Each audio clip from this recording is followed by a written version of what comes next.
Hello everyone, welcome back to the CA spot. இந்த வீடியோவில் நம்ம என்ன பார்க்க போகிறோன்னா, CA inter auditing and ethics paper number 5 இந்த சப்ஜெக்டோட ஸ்டடி அப்ரோச் என்ன மாதிரி இருக்கணும் அப்படின்றத இந்த இதில் ஃபுல்லாக பார்க்க போகிறோம்.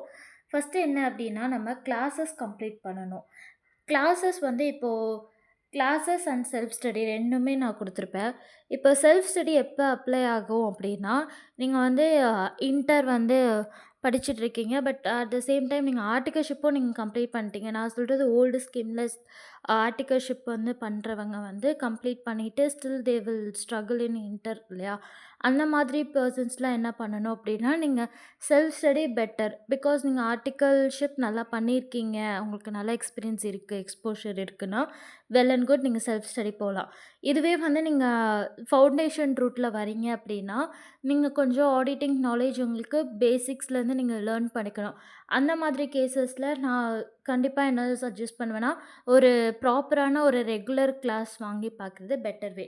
ஸோ ஃபர்ஸ்ட் நீங்கள் வந்து கிளாஸஸா இல்லை செல்ஃப் ஸ்டடியா அதை ஃபஸ்ட்டு நீங்கள் அனலைஸ் பண்ணணும். இது நீங்கள் வந்து இப்போ செப்டம்பர் 2026 அட்டெம்ப்ட் எழுதினாலும் சரி, இல்லை அப்கமிங் அட்டெம்ப்ட்ஸில் எழுதினாலும் சரி, this is the first thing. Second என்ன பண்ணணும் அப்படின்னா, ஃபேக்கல்ட்டி மெட்டீரியல் மாற்றிட்டே இருக்கக்கூடாது. ஒரே ஒரு ஃபேக்கல்ட்டி மெட்டீரியலை மட்டும் ஃபர்ஸ்ட்டு எடுக்கணும். அந்த ஃபேக்கல்ட்டி மெட்டீரியலை தான் எண்டு வரைக்கும் நீங்கள் எடுத்துக்கணும். 2 ஆப்ஷன் உங்ககிட்ட இருக்குது ஆடிட்டிங்கை பொறுத்த வரைக்கும். ஒன்று ஐசிஐ ஸ்டடி மெட்டீரியலில் 2 மாடியூல்ஸாக ஸ்ப்ளிட் பண்ணி கொடுத்துருப்பாங்க. ஐசிஐ ஸ்டடி மெட்டீரியல் நீங்கள் ஃபாலோ பண்ணாலும் ரொம்ப ரொம்ப நல்ல விஷயம் அது. இல்லை நான் வந்து ஃபேக்கல்ட்டி மெட்டீரியல் தான் எனக்கு பெட்டராக இருக்கும் அப்படின்னு நினச்சிங்கன்னா, before purchasing the faculty material நீங்கள் ஃபஸ்ட்டு வந்து என்ன பண்ணணுன்னா, நிறைய faculty material free resources PDF வெர்ஷனில் தராங்க. அந்த பிடிஎஃப் வெர்ஷன் ப்ளஸ் ஐசிஐயில் இருக்க புக்கு ஒரு சாப்டராக எடுத்து நீங்கள் கம்பேரிசன் பண்ணி பாருங்கள். சேம் ஐசிஐ பாயிண்ட்ஸ் தான் இங்கேயும் வந்து கொடுத்துருக்காங்களா, ஏதாவது பாயிண்ட்ஸ் மிஸ் ஆயிருக்கா, அதெல்லாம் நீங்கள் ஒரு டைம் வந்து கம்பேரிசன் பண்ணிவிட்டு அதுக்கப்புறம் பர்ச்சேஸ் பண்ணிக்கிறது எனக்கு தெரிஞ்சு பெட்டர் ஆப்ஷனாக இருக்கும். இல்லை ஏதாச்சும் ஒரு சில ஃபேக்கல்ட்டிஸ் வந்து பிடிஎஃப் வெர்ஷன் ஃப்ரீயாக கொடுத்துருக்க மாட்டாங்க. இன் தட் கேஸ் உங்கள் சீனியர்ஸ் கிட்ட வந்து நீங்கள் சஜஷன் கேளுங்க, மெட்டீரியல் எப்படி இருக்குன்னு. அப்படியும் இல்லைன்னா சாம்பிள் பிடிஎஃப் வந்து ஒரு 1 or 2 சாப்டர்ஸ்க்கு நீங்கள் அந்த ஃபேக்கல்ட்டிகிட்ட பர்ச்சேஸ் பண்ணுறதுக்கு முன்னாடி கேட்டு வாங்கி ஒரு டைம் வந்து ஐசிஐ மெட்டீரியல் கூட கம்பேரிசன் பண்ணிவிட்டு எதை ஃபாலோ பண்ண போகிறோன்னு ஒரு ஃபேக்கல்ட்டி மெட்டீரியலில் ஸ்டிக் ஆன் பண்ணிக்கோங்க. நீங்கள் எக்ஸாம் எழுதி முடிக்கிற வரைக்கும் அந்த ஃபேக்கல்ட்டி மெட்டீரியல் தான் கடைசி வரைக்கும் ஃபாலோ பண்ணணும். இதான் நான் சொல்லணும்னு நினச்சது பாயிண்ட் 2. பாயிண்ட் 3ல என்ன அப்படின்னா, உங்களோட ஹேண்ட் ரிட்டன் நோட்ஸ் மஸ்ட்டு. நான் ஏன் ஹேண்ட் ரிட்டன் நோட்ஸ் எழுத சொல்லுவேன்னா, மார்க்கெட்டில் வந்து பார்த்திங்கன்னா நிறைய ஹேண்ட் ரிட்டன் நோட்ஸ் ஆல்ரெடி அவைலபிளாக இருக்குது. நீங்கள் நிறைய டெலகிராம் சேனல் போனீங்கன்னா ஆடிட்க்கு hand return notes, short notes இது எல்லாமே நிறையாவே வந்து இருக்குது அவைலபிளாக. பட் என்னோடய சஜஷன் ஆல்வேஸ் என்னென்னா, இப்போ எக்ஸாம்பிள் நீங்கள் வந்து ஒரு எஸ்ஏ 500 ஆடிட் எவிடன்ஸ் படிக்கிறீங்க அப்படின்னா, ஃபஸ்ட்டு என்ன பண்ணுவீங்க, நான் ஆல்ரெடி இங்கே சொன்ன மாதிரி கிளாஸஸ் கம்ப்ளீட் பண்ணுவீங்க. அந்த எஸ்ஏ 500க்கான வீடியோ பார்ப்பீங்க ஆர் செல்ஃப் ஸ்டடி நீங்கள் படித்து அண்டர்ஸ்டாண்ட் பண்ணிப்பீங்க. அதை முடித்ததுக்கப்புறமா நீங்கள் உங்களோட ஃபேக்கல்ட்டி மெட்டீரியலோ ஐசிஐ மெட்டீரியலோ அந்த 500 வந்து ரிவிஷன் பண்ணுவீங்க. ஒன்ஸ் இந்த 2 பக்கெட்டும் முடிஞ்சிச்சுன்னா, நீங்கள் தேர்டு ஒன்னில் வரும்போது நீங்கள் அண்டர்ஸ்டாண்ட் பண்ணது கீ பாயிண்ட்ஸை வச்சு நீங்கள் உங்களோட hand return notes, say for example faculty material or ICI material ஒரு 10 பேஜஸ்க்கு ஒரு எஸ்ஏ இருக்குது அப்படின்னா, நீங்கள் அதை சம்மரைஸ் பண்ணி ஹெட்டிங்ஸு, கீ பாயிண்ட்ஸ் மட்டும் நீங்கள் எழுதி வச்சுக்கோங்க. அது வந்து மேக்ஸிமம் இப்போ ஒரு 10 பேஜஸ் புக்கில் படிக்கிறீங்கன்னா, அது ஒரு 2 பேஜஸில் முடிஞ்சிடும். அந்த அந்த ஹேண்ட் ரிட்டன் நோட்ஸ் தான் உங்களுக்கு எண்ட் ஆஃப் தி எக்ஸாம் வரைக்குமே உங்களுக்கு ஹெல்ப்ஃபுல்லாக இருக்க போகுது. ஏன்னா நீங்கள் 10 பேஜ் திருப்பி திருப்பி ரிவைஸ் பண்ண முடியாது. ஆனால் இந்த 2 பேஜை நீங்கள் வந்து நிறைய டைம்ஸ் ரிவிஷன் பண்ண முடியும். ஸோ வந்து ஹேண்ட் ரிட்டன் நோட்ஸ் மஸ்ட்டு. நிறைய ஃபேக்கல்ட்டிஸ் வந்து say for example Ramharsha sir faculty இருக்கார் இல்லையா, அவரோட மெட்டீரியல் வாங்குறீங்க அப்படின்னா, அவரோட கிளாஸ் அட்டென்ட் பண்ணலனாலும் அவரோட கோட் நோட்ஸ் பார்த்தாலே வந்து சஃபிஷியண்ட்டாக இருக்கும் செல்ஃப் ஸ்டடி அப்ரோச் பண்ணுறவங்களுக்கு. ஸோ அவரே வந்து சார்ட் நோட்ஸும் ப்ரொவைட் பண்ணியிருப்பாங்க. சார்ட் நோட்ஸ் வந்து அந்த ஐ மீன் மெயின் மெட்டீரியலுக்கு கோட் நோட்ஸ்க்கு ஒரு சப்ஸ்டிடியூட் தான். பட் நீங்கள் அந்த சார்ட் நோட்ஸ் மட்டும் தனியாக வாங்கினா ஒர்க் ஆகாது. ஏன்னா அவரோட கோட் நோட்ஸும் வாங்கினா தான் சார்ட் நோட்ஸ் வந்து படிக்கிறதுக்கு ஈஸியாக இருக்கும். நீங்கள் கான்செப்ட் புக் வேறு ஃபேக்கல்ட்டிக்கிட்ட, சார்ட் நோட்ஸ் இன்னொரு ஃபேக்கல்ட்டிகிட்ட இந்த மாதிரிலாம் வாங்கினா ஒர்க் அவுட் ஆகாது. ஸோ நான் அது என்ன சொல்லுவேன்னா, always prefer one faculty material. A to Z அந்த ஃபேக்கல்ட்டி மெட்டீரியல் தான் யூஸ் பண்ணலாம். அண்ட் இன்னொரு திங் என்னென்னா, சார்ட் நோட்ஸ் எல்லாம் வாங்குறத விட நீங்கள் உங்களோட ஹேண்ட் ரிட்டன் நோட்ஸ் எழுதும் போது நீங்கள் பாயிண்ட்ஸ் ரீகால் பண்ண முடியுதான்றதெல்லாம் நீங்கள் செக் பண்ணிக்கலாம். ஸோ டைரக்ட்டா ரெடிமேடா ஒரு விஷயத்த நீங்க அப்ரோச் பண்றத விட இது வந்து பெட்டர் வேன்னு நான் சொல்லுவேன். நெக்ஸ்ட் என்ன பண்ணணும் அப்படின்னா, ரிவைஸ் த ஆடிட் மல்டிபிள் டைம்ஸ். ஆடிட்ட பொறுத்தவரைக்கும் என்னன்னா, ஆடிட் வந்து கஷ்டமான சப்ஜெக்ட் இல்ல. Actually it is a practical subject தான். நீங்க அத வந்து நெறைய பேர் ஏன் வந்து ஆடிட் பிடிக்காது, ஆர் ஆடிட்ல ஏன் ஸ்கோர் வராது அப்படின்னா, ரிவிஷன் வந்து மல்டிபிள் டைம்ஸ் பண்ணியிருக்க மாட்டாங்க. ஒரு டைம்ல நான் படிச்ச உடனே எனக்கு எல்லாமே மைண்ட்ல போயிடணும் அப்படின்னு நினைப்பாங்க. மறக்கக்கூடாது அதுக்கப்புறம் அப்படின்னு. Not like that. நீங்க ஒரு சாங் கேட்குறீங்க அப்படின்னாலே, ஒரு 2, 3 தடவ அந்த சாங்க கேட்டா தான் உங்களுக்கு லிரிக்ஸ் எல்லாமே ஞாபகம் வரும். ஃபர்ஸ்ட்டு ஸ்டான்ஸால என்ன வரும் என்னன்றது. அதே மாரி தான் ஆடிட்ட பொறுத்தவரைக்கும் சேம். நான் சொன்னேன் இல்லையா, இந்த ஹேண்ட் ரிட்டன் நோட்ஸ் நீங்க எழுதுறீங்கன்னு. இந்த ஹேண்ட் ரிட்டன் நோட்ஸ் எழுதும்போது உங்களுக்கே வந்து ஒரு கிளாரிட்டி கிடைக்கும். நீங்க 2 பேஜஸ்ல எழுதுவீங்க. அந்த 2 பேஜஸ் ஹேண்ட் ரிட்டன் நோட்ஸ வந்து first revision, second revision, third revision ஒரு கியுமுலேட்டிவ் டேஸ்ல நீங்க படிங்க. இப்ப இன்னைக்கு வந்து எஸ்ஏ 500 படிக்கிறீங்க அப்படின்னா, ரிவிஷன் வந்து ஒரு 1 டே கேப் விட்டு 3 டே ரிவிஷன் பண்ணுங்க. எது நீங்க எழுதின hand return notes. Then again வந்து நெக்ஸ்ட் எஸ்ஸே வந்து செகண்ட் டேல படிச்சிருப்பீங்களா? செகண்ட் டேல எஸ்ஏ 501 படிச்சிருக்கீங்கன்னா, தென் 3 டே வரும்போது நீங்க எஸ்ஏ 500யும் ரிவிஷன் பண்ணிட்டு, SA 501 quick revision. Cumulative revision approach வந்து நீங்க ஃபாலோ பண்றது பெட்டரா இருக்கும் ஆடிட்ட பொறுத்தவரைக்கும். ஸோ கியுமுலேட்டிவ் ரிவிஷன் பத்தியும் நான் வந்து டீட்டெயிலா எப்படி பண்ணணுன்ற வீடியோ எடுத்துட்டு வரேன்.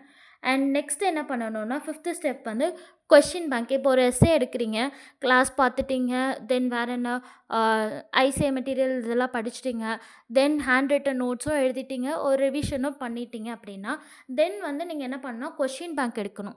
இப்போ கொஸ்டின் பேங்க் எடுத்து அந்த எஸ்ஸே எங்கே இருக்குன்னு பார்க்கணும்.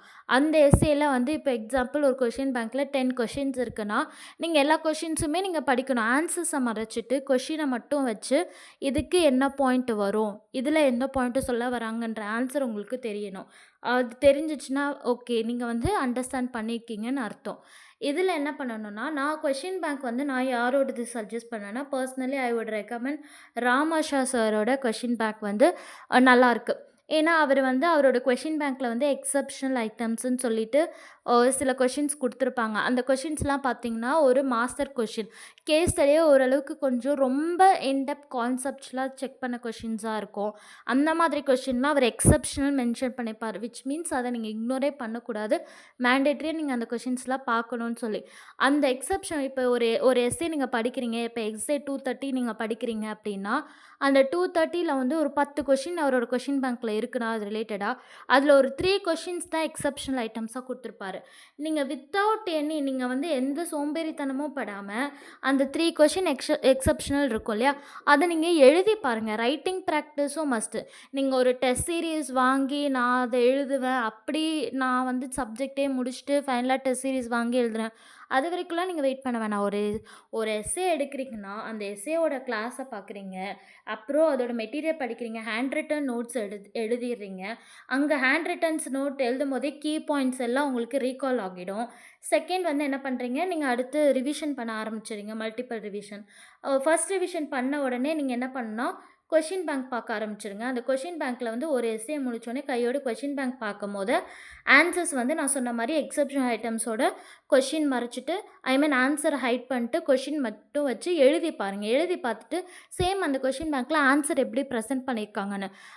நான் சீரியஸாக சொல்கிறேன், சாரோட கொஷின் பேங்க் உண்மையாகவே நல்லாயிருக்கும். ஏன்னா கீ பாயிண்ட்ஸ் எல்லாமே அவர் டிஃப்ரெண்ட் கலர்ஸ் யூஸ் பண்ணி ஹைலைட் பண்ணியிருப்பார். அந்த ஹைலைட் பண்ண கீ பாயிண்ட்ஸ்லாம் நீங்கள் எழுதியிருக்க ஆன்சரில் இருக்கான்னு பாருங்கள். இருந்தால் நீங்களே அதுக்கு மார்க்ஸ் ப்ரொவைட் பண்ணுங்கள். இல்லைன்னா அதுக்கேற்ற மாதிரி மார்க்ஸ் ரெடியூஸ் பண்ணுங்கள். இந்த மாதிரி நீங்கள் உங்களுக்கே வந்து ஒரு செல்ஃப் எவாலுவேஷன் பண்ணும்போது இன்னுமே நீங்கள் ஒரு டெஸ்ட் சீரீஸ் போகிறத விட இது better approach. I would recommend this way. Next என்னென்னா, ஒரு 2 to 3 master questions from each essay. அதுதான் நான் சொன்னேன். அந்த ரைட்டிங் ப்ராக்டிஸ் பண்ணுறதுக்காக கொஷின் பேங்க் செலக்ட் பண்ணுங்கள். நான் ராமாஷா சாரோட தான் எடுக்கணும்னு சொல்ல, எந்த ஃபேக்கல்ட்டி மெட்டீரியல் வேணால் எடுத்துக்கோங்க. எந்த ஃபேக்கல்ட்டி மெட்டீரியல் எடுத்தாலும் ஒரு எஸ்ஸே படிக்கிறீங்க, இல்லை ஒரு சாப்டர் படிக்கிறீங்கன்னா, அதுலேருந்து ஒரு 2 to 3லேருந்து ஒரு 4 கொஷின்ஸோட மாஸ்டர் கொஷின் நீங்கள் எடுத்துக்கோங்க. கேஸ் ஸ்டடி இது கொஞ்சம் ட்ரிக்கியாக இருக்குது, ஓகே இதெல்லாம் நம்ம எழுதி பார்க்கணும் அப்படின்னு உங்களுக்கே தெரியும். அந்த மாதிரி கொஷின்ஸ் எல்லாம் பிக் பண்ணி வச்சுக்கோங்க. வச்சுட்டு நீங்கள் அதுக்கான ஆன்சர்ஸை பார்க்காம எழுதி பாருங்கள். இதுதான் வந்து நீங்கள் பண்ண போகிற 6th அப்ரோச். செவன்த் அப்ரோச் தான் நான் சொன்னது. சஜஸ்டட் ஆன்ஸர் வித் அதே கொஸ்டின் பேங்க்ல உங்களுக்கு ஆன்சர்ஸும் இருக்க போகுது எப்படி இருந்தாலும். அந்த ஆன்ஸர நீங்க வந்து எவாலுவேட் பண்ணி பாருங்க. கரெக்ட்டா எழுதியிருக்கீங்களா? எங்க பாயிண்ட்ஸ் மிஸ் ஆகுது? இன்னும் எங்க ஆட் பண்ணணும்? இது எல்லாமே வந்து நீங்க உங்கள செல்ஃப் எவாலுவேஷன் பண்ணிக்கிறதுக்காக. ஒன்ஸ் இந்த சர்க்கிள் முடிஞ்சிச்சுன்னா, இப்போ ஒரு எஸ்ஸே வந்து படிக்கிறீங்க. கிளாஸ் பார்த்துட்டீங்க, ஸ்டடி மெட்டீரியல் பிக் பண்ணிட்டீங்க, நோட்ஸ் எடுத்துட்டீங்க, ரிவிஷன் பண்ணீங்க, கொஸ்டின் பேங்க் எதுன்னு செலக்ட் பண்ணிட்டீங்க. தென் ஒரு 2 to 3 மாஸ்டர் கொஷின்ஸ் எடுத்து எழுதி பார்த்தீங்க. Self evaluation ton. தென் இத வந்து என்ன பண்ணுங்க, நெக்ஸ்ட் எஸ்ஸேக்கும் இத அப்ளை பண்ணுங்க. அகெயின் இந்த சைக்கிள் வந்து அப்படியே ரிப்பீட் ஆகும். இதுதான் வந்து நீங்க கம்ப்ளீட்டா பண்ண போற ஆடிட்க்கான அப்ரோச். இப்படி நீங்க பண்ணீங்க அப்படின்னா, ஒரு நீங்க வந்து ரொம்பலாம் அப்படியே இது பண்ணணும்னு அவசியம் இல்ல. ஃபர்ஸ்ட்டு ஒரு எஸ்ஸே எடுத்து இந்த அப்ரோச்ச நீங்க கம்ப்ளீட்டா ட்ரை பண்ணி பாருங்க. உங்களுக்கு ஒரு பெட்டர் கிளாரிட்டி கிடைக்கும். உங்களுக்கு அந்த சப்ஜெக்ட் பத்தின ஒரு ஐடியாவும் வரும். ஸோ ஃபர்ஸ்ட் திங்கே வந்து நீங்க கிளாஸா, செல்ஃப் ஸ்டடியான்றத first you need to pick. Class எடுக்கிறீங்க. என்னோட சஜஷன் என்னன்னா, ஃபர்ஸ்ட்டு இப்போ ரெகுலர் கிளாஸ் வாங்குறீங்க அப்படின்னா, ஒரு டைம் ஆச்சும் கிளாஸ் பார்க்குறது பெட்டர். அதே மாதிரி கிளாஸ் வாங்குறவங்க என்ன பண்ணுவாங்கன்னா, ஃபர்ஸ்ட்டு நான் கிளாஸ் எல்லாம் முடிக்கணும். அதுக்கப்புறம் தான் நான் வந்து இந்த நோட்ஸ் எடுப்பேன். அதுக்கப்புறம் தான் ரிவிஷன் பண்ணுவேன். அதுக்கப்புறம் தான் கொஸ்டின் பேங்க் பார்ப்பேன். இந்த மாதிரிலாம் வைக்காதீங்க. கையோட வந்து ஒரு எஸ்ஸேக்கான வீடியோ பார்த்துட்டீங்க அப்படின்னா, அதுக்கப்புறமே இந்த மெட்டீரியல் அந்த மெட்டீரியல ரிவிஷன் பண்றது, அத பேஸ் பண்ணி ஹேண்ட் ரிட்டன் நோட்ஸ் எழுதுறது, இது எல்லாமே வந்து பண்றது better approach. Hand return notes வந்து வழவழன்னு நீங்க எழுதக்கூடாது. ஒரு 10 பேஜஸ்க்கு இருக்கு, புக்ல இருக்குன்னா, நீங்க அத 2 பேஜஸ்ல சம்மரி நோட்ஸ் எழுதணும். ஹெட்டிங் இருக்கணும், இம்பார்ட்டன்ட் கீ பாயிண்ட்ஸ் இருக்கணும். எது எதுக்கு நிமோனிக்ஸ் வச்சா உங்களுக்கு அண்டர்ஸ்டாண்டபிள் இருக்கோ, உங்களோட ஓன் நிமோனிக்ஸ் வைக்கிறது. ஏன்னா, உங்க ஹேண்ட் ரிட்டன் நோட்ஸ் தான் உங்களுக்கு ஹெல்ப்ஃபுல்லா இருக்கும் end of the day. That is my suggestion. And இன்னொரு ஆட் ஆன் நான் என்ன சொல்லணும்னு இருந்தேன்னா, ஆடிட்ல வந்துட்டு ஐசிஏ ரிலீஸ் பண்ணியிருக்காங்க இல்லையா? MCQ case scenario booklet. அந்த கேஸ் சினாரியோ புக்லெட்ல லேட்டஸ்ட் புக்லெட்ல பார்த்தீங்கன்னா, nearly 70 case 70 case scenario booklet வந்து கொஸ்டின்ஸ் இருக்கு.